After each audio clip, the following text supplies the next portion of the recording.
दोस्तों शुगर एक ऐसी बीमारी है जो अक्सर आम सी होती जा रही है और अक्सर आदमियों के अंदर ये बीमारी पाई जा रही है। शुगर बढ़ता ही जा रहा है। ये नौजवानों के अंदर भी है, बच्चों के अंदर भी है और बूढ़ों के अंदर भी है।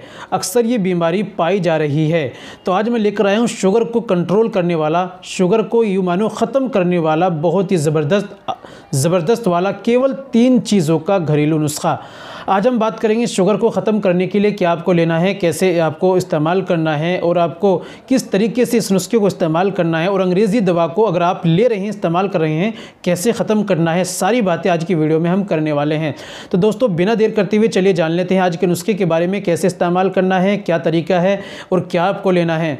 तो दोस्तों ये बताने से पहले एक छोटी सी गुजारिश है कि अगर आप हमारे चैनल पर नए आए हैं, अभी तक आपने हमारा चैनल सब्सक्राइब नहीं किया तो जल्दी से चैनल को सब्सक्राइब कर दीजिए और बेल आइकन पर ऑल पर प्रेस कर दें। दोस्तों वीडियो को प्यारा सा लाइक कर दें। चलिए शुरू करते हैं दोस्तों। और हाँ, अगर आपने बचपन में गलतकारी की है, मुकम्मल कोर्स करना चाहते हैं, शादी कोर्स करना चाहते हैं या आपकी टाइमिंग वगैरह कम है, इसका इलाज कराना चाहते हैं, तो दोस्तों दिए गए नंबर पर आप हमसे कॉल कीजिए, व्हाट्सअप कीजिए, बात कीजिए, ऑनलाइन घर बैठे देसी दवाई मंगाइए और अपना मुकम्मल कोर्स कीजिए। चलिए दोस्तों शुरू करते हैं।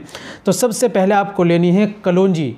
कलौंजी एक ऐसी चीज़ है जिसमें अल्लाह के रसूल सल्लल्लाहु अलैहि वसल्लम ने इरशाद फरमाया कि कलौंजी के अंदर मौत के अलावा हर बीमारी के लिए शिफा है। तो कलौंजी में अल्लाह ने शिफा रखी है। ठीक है दोस्तों, तो कलौंजी आपको लेनी है 200 ग्राम। ठीक है, दूसरी चीज़ आपको लेनी है तुख्म कासनी, आपको लेनी है 100 ग्राम। ठीक है, तुख्म मेथी आपको लेनी है 50 ग्राम। इन तीनों चीज़ों को आप लाइए घर पर और साफ़ सुथरा करने के बाद बारीक पाउडर बना लीजिए। ठीक है, अब दवाई आपकी बिल्कुल रेडी तैयार हो गई है।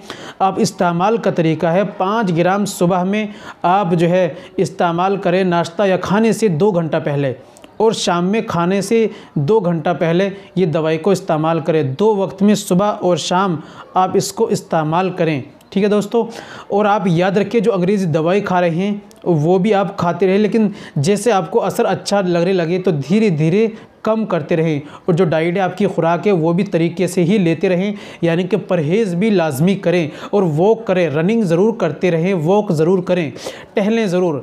तो दोस्तों ये थी आज की हमारी जानकारी, ये था आज का हमारा नुस्खा। उम्मीद करता हूँ वीडियो पसंद आई होगी। वीडियो को लाइक कीजिए, शेयर कीजिए। मिलते हैं अगली वीडियो में, नेक्स्ट वीडियो में एक और नए नुस्खे के साथ। तब तक अपना और अपनी सेहत का ख्याल रखें।